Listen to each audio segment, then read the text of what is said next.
Hey everybody, it's your old pal Tom here from the Tom Gulley Show, and we're doing another one of our cold opens. Later on I'm going to be telling you about the remarkable achievement that is Star Trek Continues, but for right now, we do this cold open because this is a live streaming show on YouTube, as well as being a podcast later on. And for those of you listening audio only, we want you to know there's a show coming up. Typically, we play some great music and things that allow people to shuffle into our chat room. Gives us the interactivity that makes the magic happen on this program. But if you're just a person listening to an audio podcast and you see a show about Star Trek Continues and you say, "Hey, Hepcat, that's for me." And then you start listening to it, and it's a bunch of music. You might go, "Well, this isn't what it said on the box. I think I'll listen to Joe Rogan or somebody," which you shouldn't do right now. At any rate, I don't know how many people are ravenous fans of Star Trek like myself. But I think most people have at least seen it. And if you like the original series or any of the series that follow, you're probably at least a casual fan. And the fans do range from casual to, I can tell you what's on the third deck in the left quadrant, and I'm not that big of a fan. But I am a very, very, very big fan. And I'm even aged, let's say, enough to remember at least the very end of this actual series broadcast, and I certainly remember watching every single episode in syndication while growing up, and I love everything about it. I love the parodies of it. I love the cons. I love the stories. I love everything about it. So I'm very pleased today to be able to tell you about something that I don't think has been done with any other TV series. And I certainly don't think even in the remarkable universe of fan-created shows about Star Trek, and there are some spectacular ones, I don't think anybody's done it this well. So there's that. Coming up this week on the show, just in case you're a newcomer, tomorrow is Jimmy Hoffa, the disappearance of Jimmy Hoffa. Saturday, we're doing a look back at the life of legendary musician Joe Ely. You may not know of him, but Bruce Springsteen does, and The Clash did, and Johnny Cash did, and countless others. And then on Sunday, we're going to do a retrospective on All in the Family. It's really schizophrenic around here in terms of what we do shows about. So if you happen to have a show that you'd like us to do, a topic you want us to cover, Tom at thetomgullyshow.com. I'll probably do it. People have dared me before to do a show on a topic. Don't dare me, or you'll get a show on nail clippers. That was a dare. And yes, we did one. And frankly, it's way more interesting than you could possibly imagine. At any rate, here's about 6 minutes worth of music. They're really cool songs created by our musical director, Leon Kennedy. They're mostly about me. One of them's about Christmas. Hope you enjoy it. And the show will start in just a couple minutes.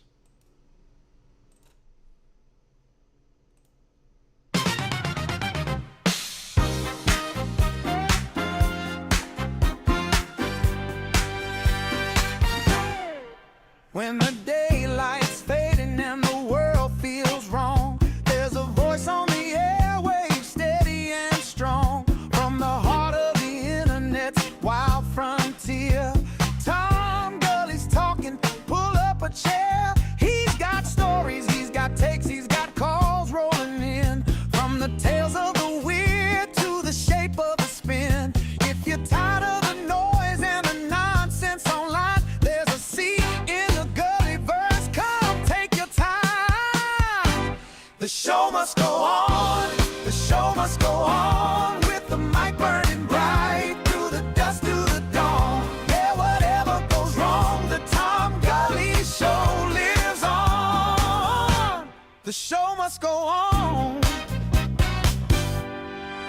He's the radio outlaw with a charm so sly, a storyteller's cadence and a wink in his eye. From the ghosts in the attic to the news of the day, Tom breaks it all down in his signature way. He's the king of the ramble, the lord of the yarn. He'll take you from evening straight through to dawn, with callers so strange you'd swear they're a bit. But Tom never wavers, he just rolls with it. The show must go on, the show must go on, with the mic burning bright through the dusk to the dawn. Yeah, whatever goes wrong, the Tom Gulley Show lives on. The show must go on. So grab your Dr. Pepper and settle in tight.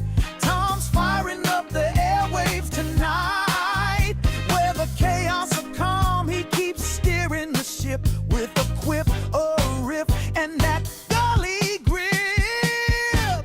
The show must go on, the show must go on, through the static and storms, every dusk, every dawn, from the heart of the net to the edge of beyond.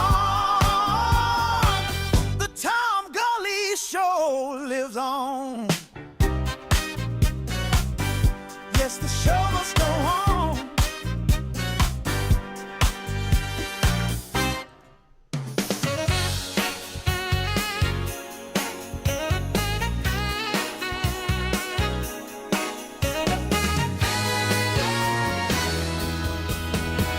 Snow is falling soft tonight, windows glowing warm and bright, but Christmas doesn't feel the same till I hear that golden name. Tom Gulley on the radio, spinning tunes that steal the show. It's a very gully Christmas, every heart begins to shine, even spiders start to shiver in their webs like silver lines. Yeah, very gully Christmas. Hear that rhythm, sweet and good. Bigfoot's listening from the treetops, grooving deep within the wood.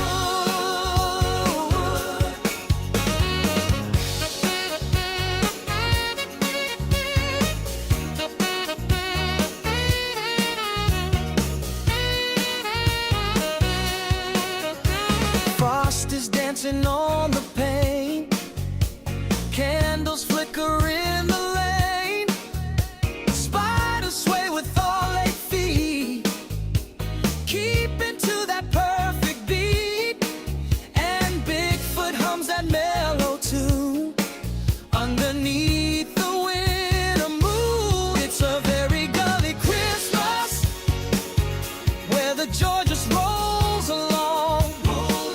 Spiders tapping in the rain.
Hey everybody, what's going on? What's hot? What's hip? What's happening? What's shaking? Almost didn't get my ring on. Anyway, tonight I'm going to tell you about just an incredible achievement in producing things that are awesome, and that is Star Trek Continues. I'll get into all the details of it in just a second. For right now, though, do me a favor, like, share, subscribe, retweet, notification bell, all those absolutely free things that you can do that don't cost you nothing. You know, they only cost you a click. How much is a click? It's the twinkling of an eyelash. It's just with your finger.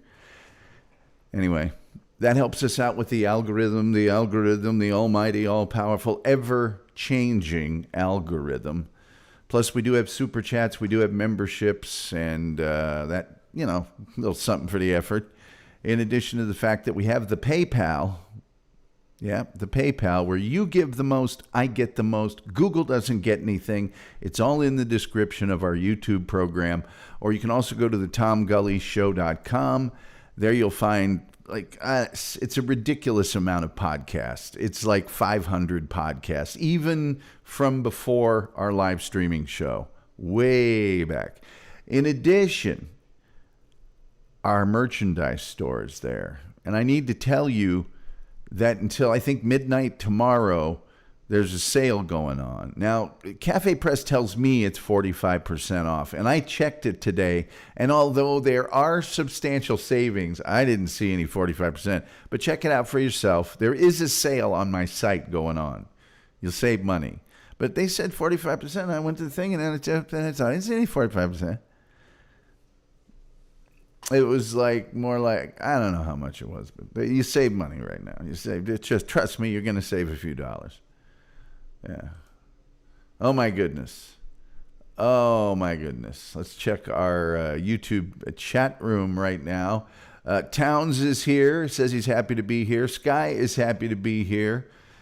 And Terry Nee, our good friend Terry Nee, has been a member for 18 months. That's a year and a half to you and me.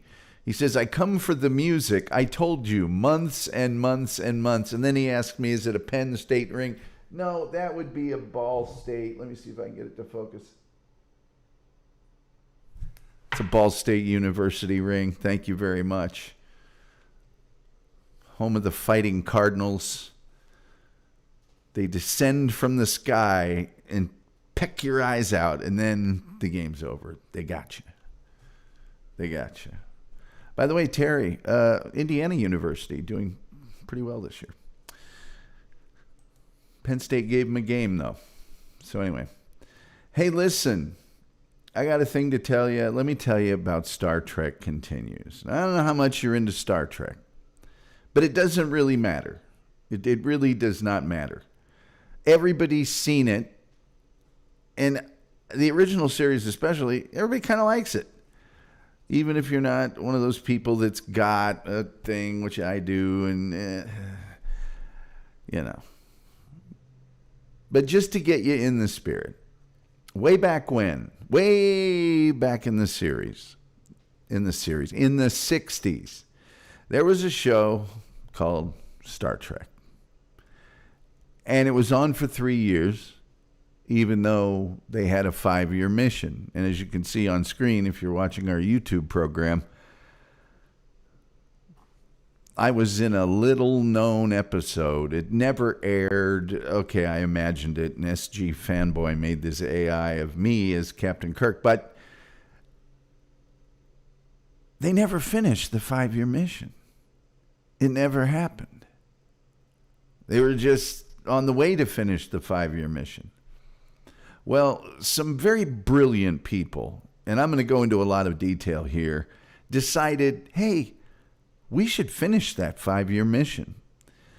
And most of you probably don't know this, but not only for Star Trek, but also for Star Wars, there is an amazing, and I'm talking it's incredible, wealth of fan-created movies and shorts and documentaries, and the amount of it and the quality of it is staggering. It really is.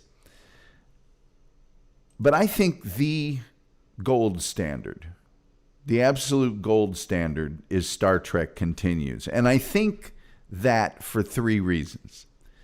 Because there are some spectacular productions that will sort of create their own characters within those various worlds and write amazing scripts and have good production values, and in certain cases even get actors who played in the various series to appear in them. But Star Trek Continues, number one, is an appropriate endeavor.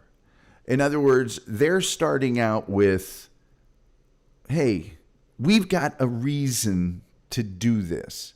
We're finishing the 5-year mission that was never completed. It's in the opening. Our 5-year mission to seek out new life. I mean, it's in the opening, every single episode. You could probably recount it in your sleep, and even if you don't watch the show that much. So there's a reason.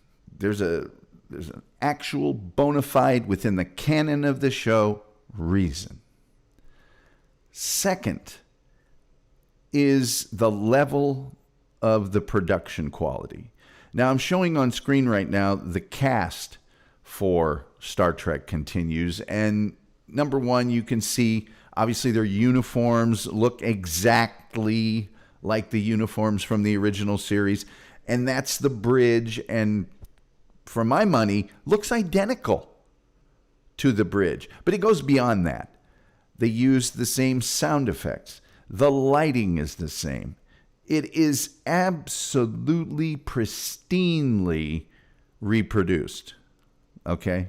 And number three, the third reason I think that it's the gold standard, is that they're not creating new characters, which, there's nothing wrong with that. It's a very laudable endeavor to create a brand new character that fits like hand in glove into a certain movie or television franchise. But these people are recreating some of the most beloved characters in the history of certainly broadcasting and into the movies. That's a daunting task, to take on a brand new character. We get it every time there's a new James Bond, but there's so much around James Bond that we give permission. Being Jim Kirk, before this series, and maybe before what I would consider non-canon Christopher Pine stuff, would be considered, you can't do it. It's impossible. But those series made a brand new Star Trek, much more advanced, much more different, it's just not the same. These guys put Jim Kirk back into that world. And Vic Mignogna, the guy who's the driving force behind this, that plays Captain Kirk, oh boy, he just nails it. Now, these are available on YouTube. You can watch them right after this show's over, and I really encourage you to at least watch one episode. And in the 11 episodes they produce, they do finish that 5-year mission, and they do it in spectacular and appropriate fashion. The other thing about this show, like the original series, the scripts are just fabulous. The scripts do the same thing the original series scripts did. They involve ethics and truth and political division, and they make you think, which is the reason a lot of people enjoy Star Trek so much. I mentioned Vic Mignogna. There he is right there, the guy that pretty much spearheaded the whole thing. So Star Trek Continues is an American fan-made web series set in the Star Trek universe. Now, when I say fan-made, there's a reason for that. It's not commercial. And I'll get into that in a second, because this series, like many of the fan-made endeavors, has a somewhat symbiotic but somewhat adversarial relationship to the people that own the Star Trek franchise. We'll talk about it in just a second. And also, when I say fan-made, these aren't people in a garage somewhere with cardboard boxes. I think it's a little misleading almost to say fan-made, because although these people are obviously passionate fans, they're super professional, accomplished people in the world of broadcasting and acting and writing. They're professional in their regular life, but this was produced by a non-profit company called Trek Continues Incorporated and Dracogen, and initially co-produced by Far From Home LLC and Farragut Films. And Farragut Films had previously produced a fan-made Starship Farragut series.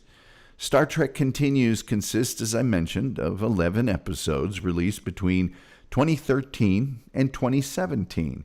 And it's an unofficial, direct continuation of Star Trek, the original series. That's why it's called Star Trek Continues. All right? It emulates the visual and storytelling features to achieve the same look and the same feel. And I'll talk about that in a second. The creators of Star Trek Continues intended to finish the original 5-year mission of the show, which they do in the final 2 episodes, a 2-parter. It was fan-created. All the episodes were released on YouTube, and as with all Star Trek fan productions, use of copyrighted and trademark properties from the original series was permitted so long as the production was not commercial. In other words, they could raise money to fund it, to get it done, but they couldn't make money on it, if that makes any sense. Part of the money that they used to do this was raised by thousands of backers through Kickstarter and Indiegogo campaigns. And let's just get into the cast. The regular cast of this thing: Vic Mignogna was Captain Kirk, and he also wrote episodes and directed episodes. This was his baby to a certain extent, although he had just tremendous help from a lot of other talented people. He's best known probably for his voice acting work, and obviously as a longtime Star Trek fan. He's a legend in the world of voiceover acting, and he has done other on-screen performances in many other projects. Let me just show this cast again really, really quickly. Todd Haberkorn as Spock. Now, you can see him here on screen. Is he identically? The thing is, you're never going to find somebody that looks identical to any of these people, except for one of the cast members. And that's kind of interesting as well. But he just is Spock, like Vic Mignogna just becomes Kirk. 5 minutes into watching one of these, you're going to forget completely that you're not watching the original series. I mean, it's that good. He's a voice actor and also played Kevin the Tenaxian in Star Trek Beyond. Okay, so a lot of these people all already have Star Trek ties. Chuck Huber, Larry Nemechek in the first 2 episodes, is Dr. Leonard McCoy. You can see him there just to the left of Captain Kirk if you're watching on YouTube. Is a well-recognized Trek expert and author of the Star Trek The Next Generation Companion. So deep roots in the Star Trek franchise. Chris Doohan. Doohan, you say?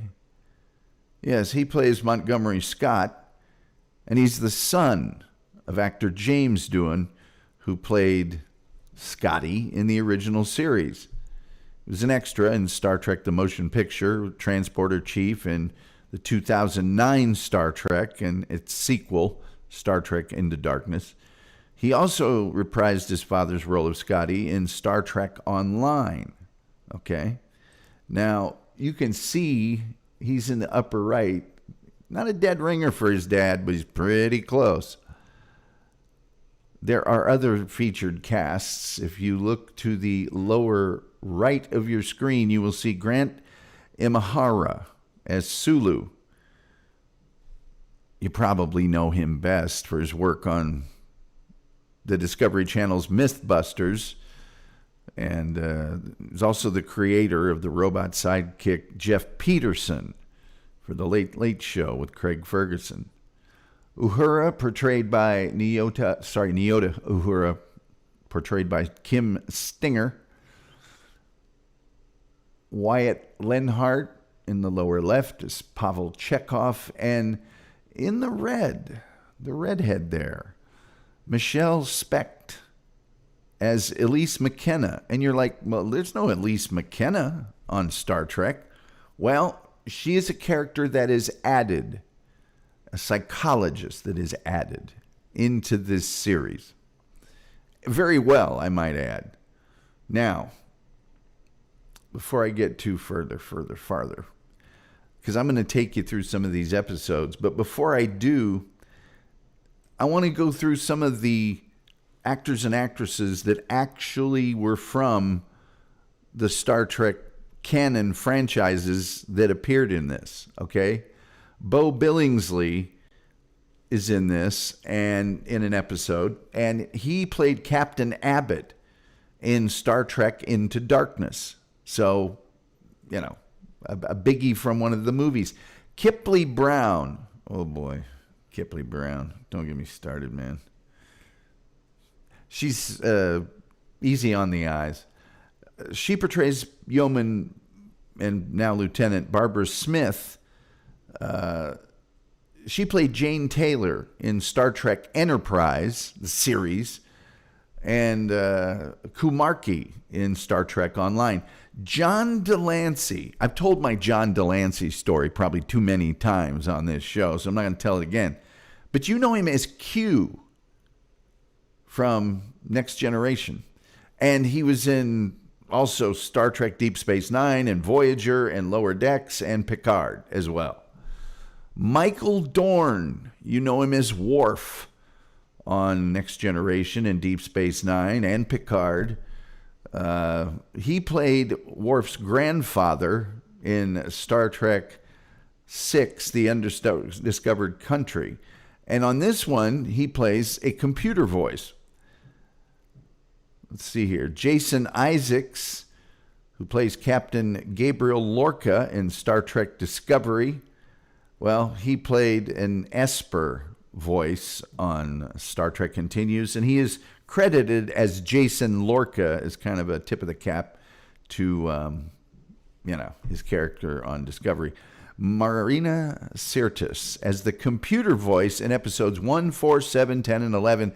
She was, of course, Counselor Deanna Troi in the series, the Star Trek The Next Generation, and Voyager, and Enterprise in an episode, and in Picard, and Lower Decks. She's the computer voice that she did as an homage to the woman who was the computer voice through most of the series, who is Gene Roddenberry's wife, and played her mother on,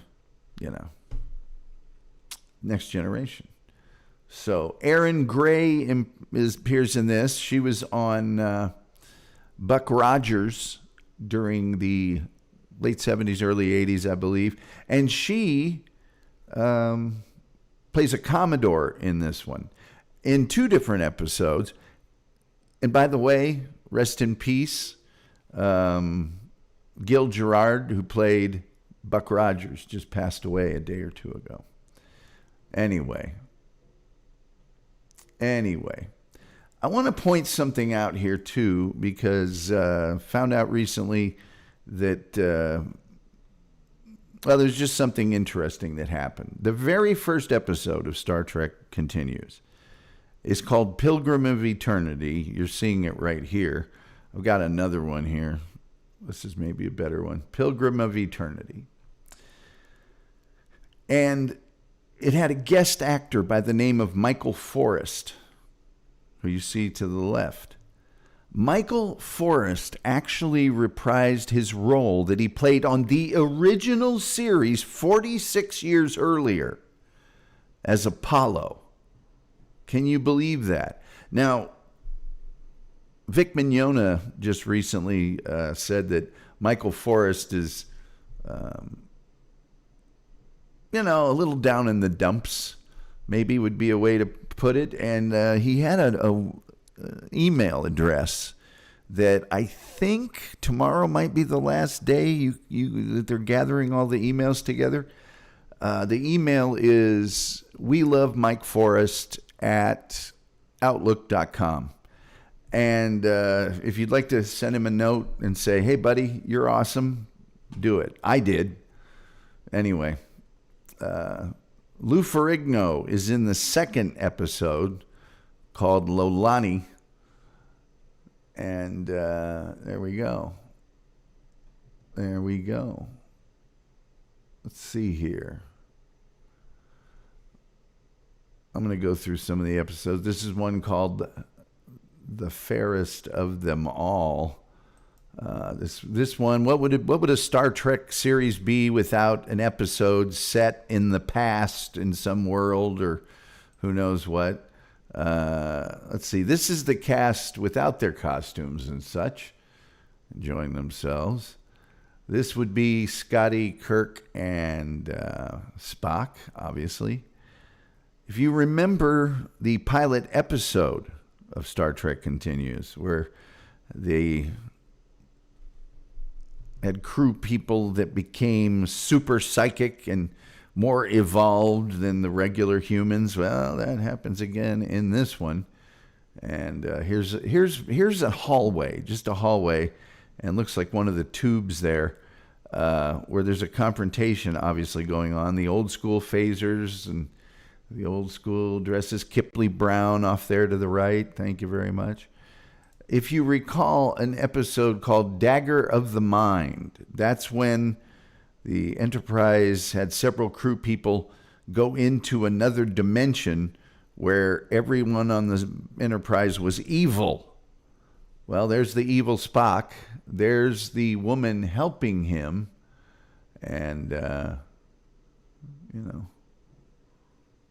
there you are. There's a shot of a typical space battle that we're used to from the original Star Trek. There is a shot of that you think you're looking at the original series. You're not. You're not. That is the deck of Star Trek Continues. So that's how well they did it. There's the evil Captain Kirk on the bridge. Man, look at those gunboats. Vic, well done. And this is an episode where, again, if you look at those sets, you think you are watching the original series. I do. Look at the lighting. Look at the colors. It's absolutely spectacular. Am I nerding out here bad enough? I hope so. I really hope so. Our chat room has gone completely silent. You guys are just basking in my nerdness. That's what's going on here. That's fine. You're more than welcome to bask in my nerdness. So after directing an episode of Starship Farragut for Farragut Films, Vic Mignogna proposed to the companies producing that they form a partnership to support the development of a new web series aimed at continuing the episodes of the original series. So a facility of 9,600 square feet was acquired in Kingsland, Georgia, to host the sets of the Enterprise, which were built from, they went back and got the original soundstage blueprints. Okay? I mean, come on, man. Come on. The original soundstage blueprints and built them from scratch. In March of 2012, Farragut Films announced the official cast of the series that among other professionals, these professional people lending their talents included Chris Doohan, the son of James Doohan, and the Mythbusters' Grant Imahara. Mignogna and the production team recreated the style of the original series in its sets, cinematography, costumes, acting, and storytelling style. They duplicated the 4-act structure that was used in the original because of, the commercials. They primarily used the series' incidental music, the na-na, and all that stuff, and the fight scenes, dun dun dun dun dun dun dun dun dun dun, all that, as well as the original theme song and the typography. Starting with the 5th episode, original music by composer Andy Farber was included. They shot the episodes in the 4:3 aspect ratio, the old TV set aspect ratio, to duplicate the original series TV format. Yeah, they did all those things. Town says, I bet George Lucas is confused why they would honor the original so much. Oh, let's see. We're still here. It's just like bugging out where it keeps telling people that have been subscribed for months they have to wait a minute to post. What's up with that? I'll look into it. Look, man, Sky, don't feel bad. Sometimes I post on the chat room during the shows, and it tells me that my post is spam. And it's my channel. They're supposed to be helping. They're not helping. So the first episode, Pilgrim of Eternity, premiered at Phoenix Comic-Con on May 24th, 2013, and was released to the public the same day. It was wildly successful. That was the one with Michael Forrest, reprising his role from almost a half a century earlier. Looking good, by the way. And by the way, Michael Forrest was on like every Western and tons of shows. He's in some shows that we did shows about. I think he was in Man from U.N.C.L.E. or Get Smart, one of the two, maybe both. But he was on every Western. He was a very, very sought-after actor back in the good old days of TV. Lolani was the second episode of the series. And a really philosophical episode, by the way. That's something just fell off my desk. I'm getting too excited here. And that one guest stars Lou Ferrigno and Aaron Gray, two big stars. The episode was released online in February of 2014 after premiering at the Hey Now Dallas Sci-Fi Expo in Dallas, Texas. Yeah. Episode 3, The Fairest of Them All. That's one with they go back to the Dagger of the Mind, that evil Kirk and evil Spock and all of that nonsense. They go back and extend that storyline. They had principal photography in the same month that the previous episode premiered at, and it premiered at Supernova 2014 in Sydney, Australia in June of 2014. The White Iris, 4th episode, was released on May 25th, 2015 at Phoenix Comic-Con, and the 5th episode premiered on September 25th, 2015 at Salt Lake Comic-Con, followed by a public release following day. According to the ending credits of Fairest of Them All, that's what you're looking at right now on YouTube, a scene of the episode was shot on location at NASA's Space Center Houston, home of the restored life-size prop of the original Star Trek Galileo shuttlecraft. So in early 2015, Star Trek Continues announced the acquisition of the remainder of that Kingsland, Georgia facility, totaling 18,500 square feet, under the exclusive ownership of Trek Continues Incorporated. And the studio was rebranded as Stage 9 as an homage to the original series soundstage at Desilu. And by the way, thank Lucille Ball and Desi Arnaz, because Desi Arnaz and Lucille Ball believed very much in Star Trek, and their company was where it was produced. The Kickstarter campaigns really fueled this thing. I'm going to show us the cast again in their regular civvies, because the Kickstarter campaign, man, the first episode was funded by Vic Mignogna, okay, himself. But new funds for the continuation of the series were raised in part from a Kickstarter campaign dubbed, tongue-in-cheek, Kirkstarter, was held from October 7th to November 6th and raised $126,000 from almost 3,000 backers, surpassing their goal of $100,000 to cover funding for episodes 2, 3, and 4. A second Kickstarter campaign ran from January 17th to February 16th, 2015, and it raised $214,000, again exceeding the goal of $100,000. The sum covered the production costs of episodes 5, 6, and 7, and, allowed him to construct an engineering room and a set for one of the planets.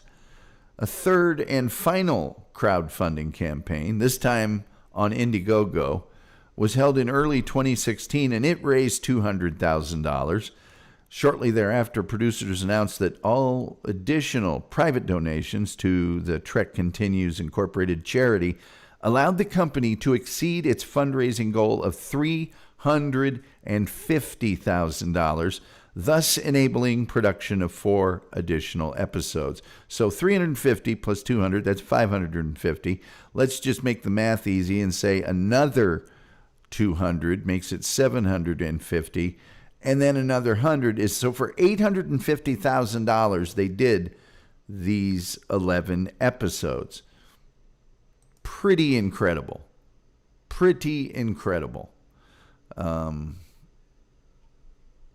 As I mentioned, and there's Michael Forrest looking good at, I think he was 80 or more. First episode, Pilgrim of Eternity. An ill and much older Apollo appears again on the Enterprise, creating havoc and leaving Captain Kirk the problem of deciding his fate. In Lolani, I want to totally ruin these. Captain Kirk and his crew are torn by the moral dilemmas that arise when they rescue an Orion slave from a distressed Tellarite ship and receive an order to return her to an abusive master in order to avert a war. And I've been saying Dagger of the Mind. I am so sorry. It's Mirror. Dagger of the Mind is one of my favorite episodes with James Gregory in it, where Captain Kirk has got this mind thing that controls him. I am so sorry. I have committed a nerd violation. They may take away my nerd pass. I swear to you. This episode is a direct continuation of the Mirror Mirror episode. Spock confronts Kirk in order to set a more peaceful course for the troubled Terran Empire. So you can see the episodes, are very much in keeping with the old school Next Generation vibe. There were some vignettes, okay? Before screening the first episode, a series of 3 short videos called vignettes. That's what we call them. I didn't make that up to sound fancy. I wouldn't do that. By the way, there's a mirror, mirror shot, or fairest of them all. And it makes sense. Mirror, mirror on the wall. Who's the fairest of them all? They stick together. See? These guys are thinking. I'm just going to put another, where's the one that cover? There we go. I'll put that up here for a second. These vignettes were made, and they were released from July of 31st to November 30th of 2012. The first one is an extended ending of the last episode of the original series, Turnabout Intruder. Okay? Created to present to the fan production as a direct continuation of it. So It's an extension, okay? And it's just a vignette. It's not a full series. It's a vignette. After a temporary swap of bodies occurred between Kirk and Dr. Janice Lester, the captain and crew resumed their duties. This sequence was filmed shot for shot from the original series. The next vignette, Uhura, Chekhov, and Sulu have a bit of fun with the captain's chair during a night shift, but are caught in the act by an unexpected Captain Kirk. And that one's directed by Vic Mignogna. Happy Birthday, Scotty is the third vignette. Though Scotty welcomes the arrival of an improved hand phaser, McCoy is not particularly happy about being told to practice with it. And that one, like the other one, directed by Vic Mignogna. And also Vic Mignogna wrote all three with some help on the second one from Jack Marshall. The reception of Star Trek Continues has been extremely positive, with critics and reviewers highlighting the quality of the production and the resemblance of the episodes with those of the original series. Okay? One critic said, lots of people try to make fan versions of Trek. None of them look like this. Another critic said they certainly have raised the bar for independent Star Trek episodic filmmaking.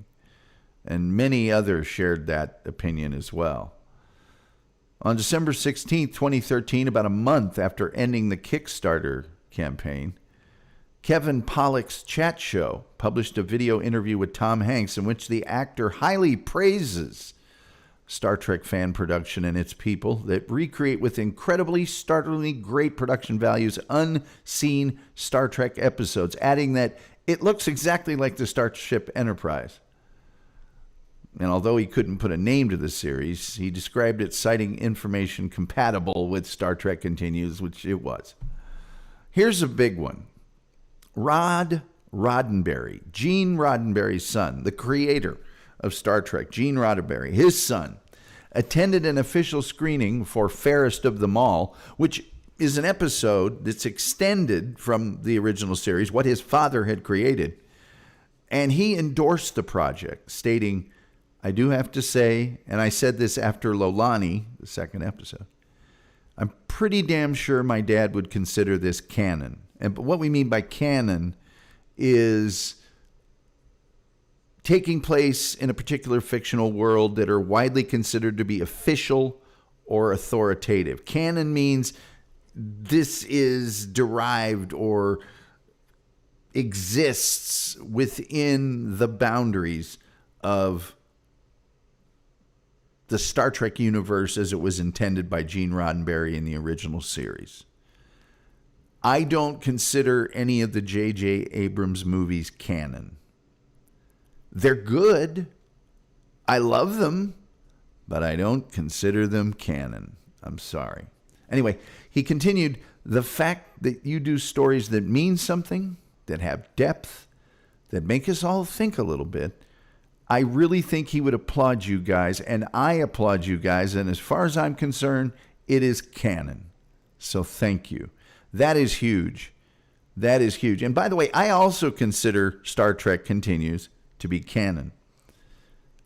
Or as the pod-awful cult would say, Canaan. The publication Wired has dedicated to Star Trek Continues 5 videos of its video series Obsessed that aims to highlight what happens when people live out their obsessions to the fullest. Obsessed shows Mignogna and other people of the staff explaining to what extent they have paid attention to detail to recreate the Enterprise set and the visual style of the original series. And those videos have been published from June 13th to July 1st, 2014 on the Obsessed website. Now, there are countless websites, and I didn't take any of their photos because I didn't feel right about it, that show the construction and show them doing the things that were necessary to create what it's just a magnificent achievement. And I would love to get William Shatner's take on this whole thing. I'm sure he's had a take on it. He has a take on everything else. I'm also sure he does not remember me interviewing him at all. Nor should he, by the way. It's won a lot of awards. The Lost Episode Festival Toronto won Best Feature, 71st World Science Fiction Convention, Best Fan Film, the Geeky Awards, Best Web Series, Burbank International Film Festival, Best New Media Drama, the Telly Awards. It's won the People's Telly Award of Merit from the Accolade competition. There's so many of them I can't even mention them. The Independent Star Trek Fan Film Awards. It's won so many awards. Vic Mignogna won the Best Actor in that particular award show. I can't go through them all. The 20th Annual Webby Awards, People's Voice Drama, Long Form or Series won that. Just too many. Best Original Music for the Independent Star Trek Fan Film Awards. Best Guest Actor or Actress, Colin Baker for The White Iris and the Independent Star Trek Fan Film Awards. Best Supporting Actor or Actress, Michelle Specht in the Independent Star Trek Fan Film Awards. Best Lead Actor or Actress, Todd Haberkorn, who played Spock in the Independent Star Trek Fan Film Awards, which is a big award because there's so many movies that are done. The Burbank International Film Festival, Best New Media Drama, won it. I'm not going to go any further. It's just, I'm just scrolling, and it's just won so many awards. As well it should. By the way, like, share, subscribe, retweet, notification bell. Please do all those things that you can do for absolutely nothing that help us with the algorithm and to spread our show here, our tiny, fledgling, insignificant show. Do what you can, please. In the Star Trek way, please remember that guy there when you do. She's giving testimony on the thing there that can tell if you're lying. Look at that. I have to admit I'm a little bit like Dr. McCoy. I don't think I'd like to be transported. In addition to the fact I saw what happened on the original transporters, or the ones with malfunctions. No, thank you. No, thank you. I don't ever want those eyes. And I also don't ever want to be that superhuman lady. She's got contempt for us regular humans. I would like to meet Kipley Brown. I won't deny that at all. It'd be foolish for me to deny that. The Civil War episode was pretty cool. And I love the episodes of Star Trek where they go back into another era. And someday, I mean, I might reach out to Vic Mignogna one day. He lives here in Texas somewhere, I think. I know he likes barbecue. And with that in mind, he's good with me. Anyway, that's all I got to tell you about Star Trek Continues, other than you should watch Star Trek Continues. It's available on YouTube. You could watch it right now. I, like a fool, didn't put the link in our description, but I will do that right after the show. I don't know why I didn't. I blame myself. I feel shame. I am using my mug that I got from being on the Good Talk Radio Network. One of the many networks that people who hate the show tell me that I'm not on with this show.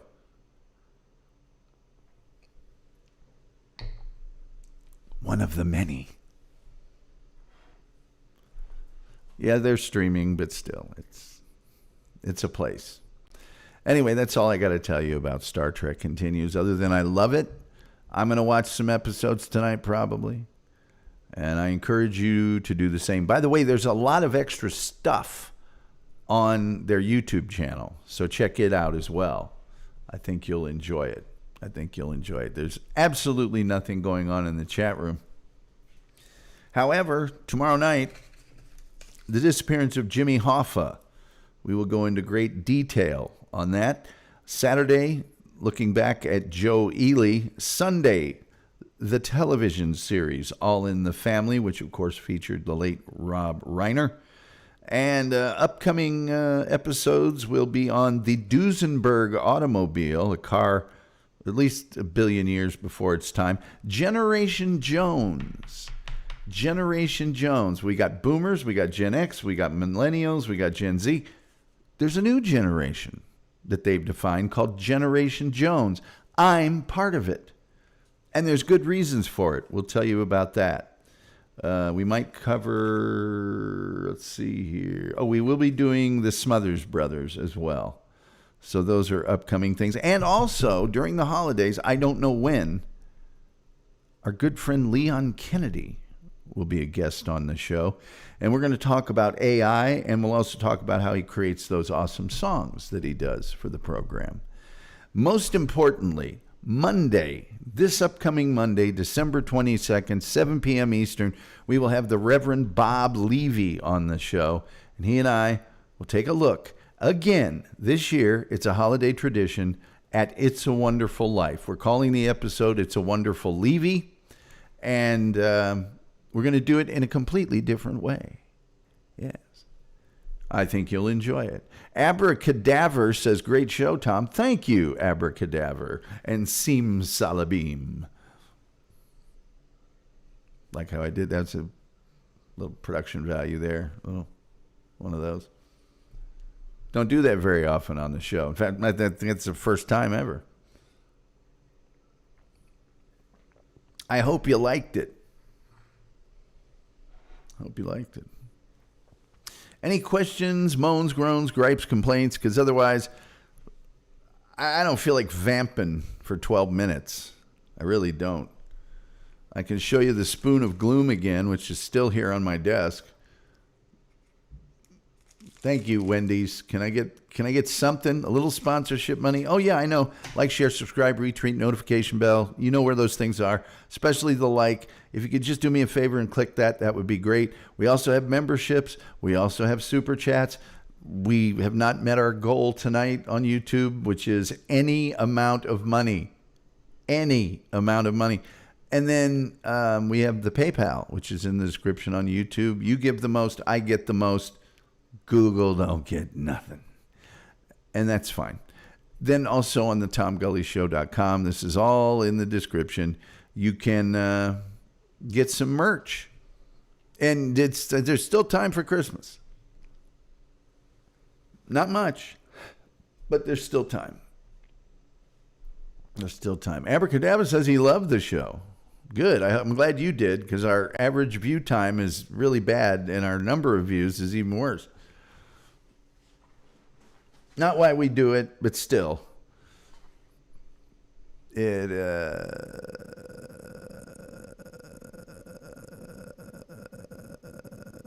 an ego thing. What little ego and emotion that I have in my body.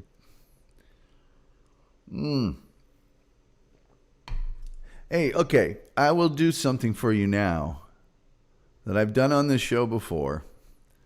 And I'm only doing this because I'm trying to burn up a little time here, which I really shouldn't do. I should just end the show. And I am going to play our new smash hit that Mariah Carey, her people are very upset that we didn't allow them to record this song, our Christmas song.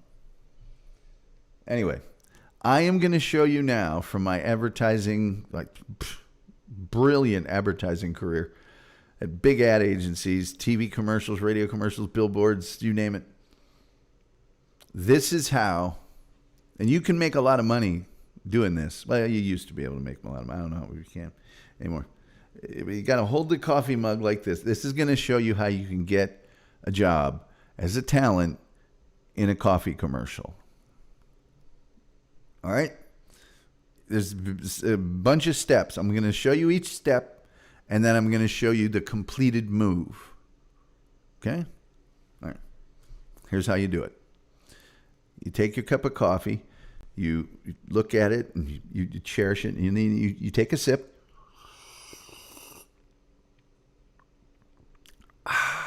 very important. You look at the coffee mug admiringly, and then you look at the person you're with and you say, that's good coffee. Okay, I'm going to do it all in a row for you, okay?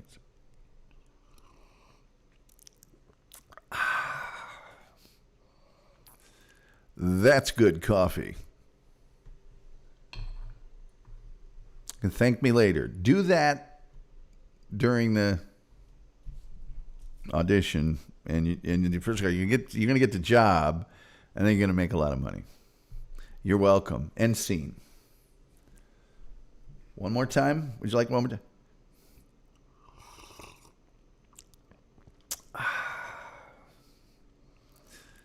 That's good coffee. It's a 3-step process. It was 4 maybe. I don't know. If you want to know how to... I'm sorry, I'm watching myself back. The delay.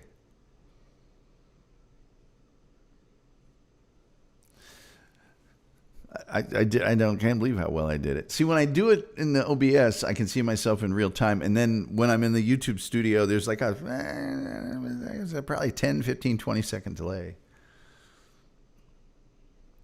It doesn't look better than any of the others. And Towns is like, hell yeah. He liked that. I try to help everywhere I can. Anyway, I think that's about all we got. If anybody has a question, a comment, let's have it. If not, then I just got to put a fork in this one.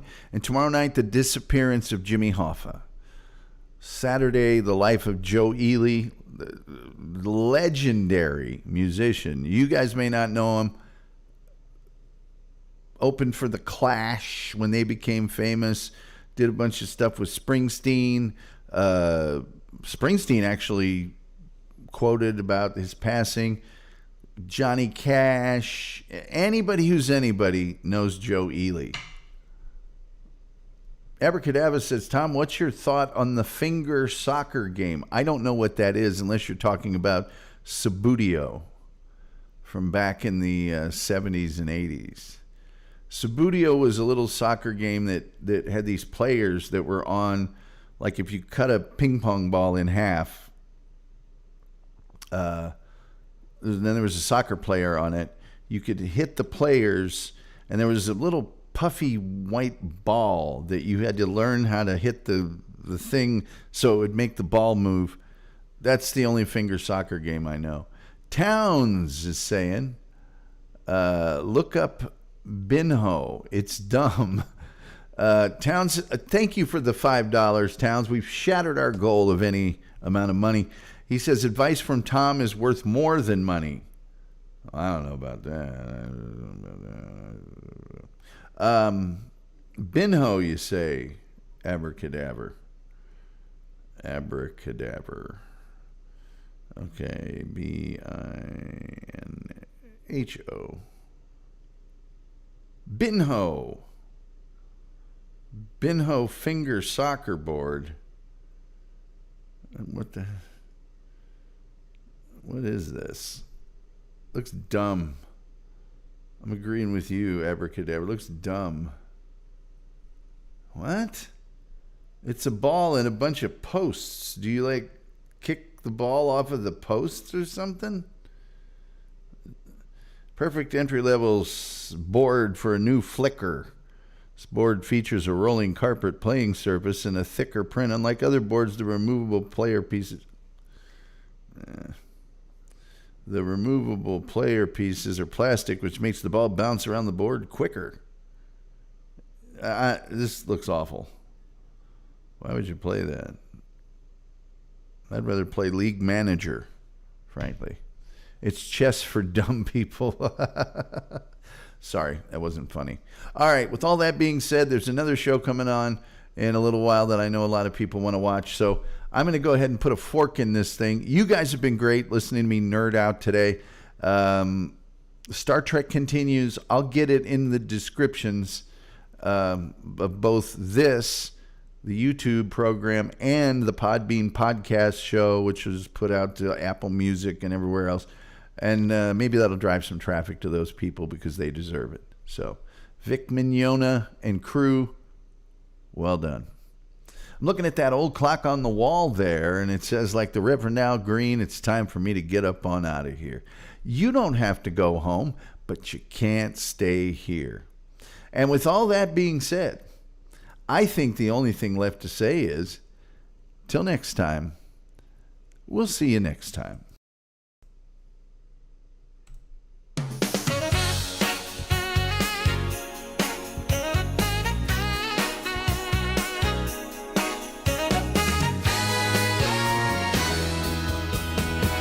Snow is falling soft tonight, windows glowing warm and bright, but Christmas doesn't feel the same till I hear that golden name. Tom Gulley on the radio, spinning tunes that steal the show. It's a very gully Christmas, every heart begins to shine. Even spiders start to shiver in their webs like silver lines. Yeah, very gully Christmas. Hear that rhythm, sweet and good. Sweet and good. Bigfoot's listening from the treetops, grooving deep within the wood.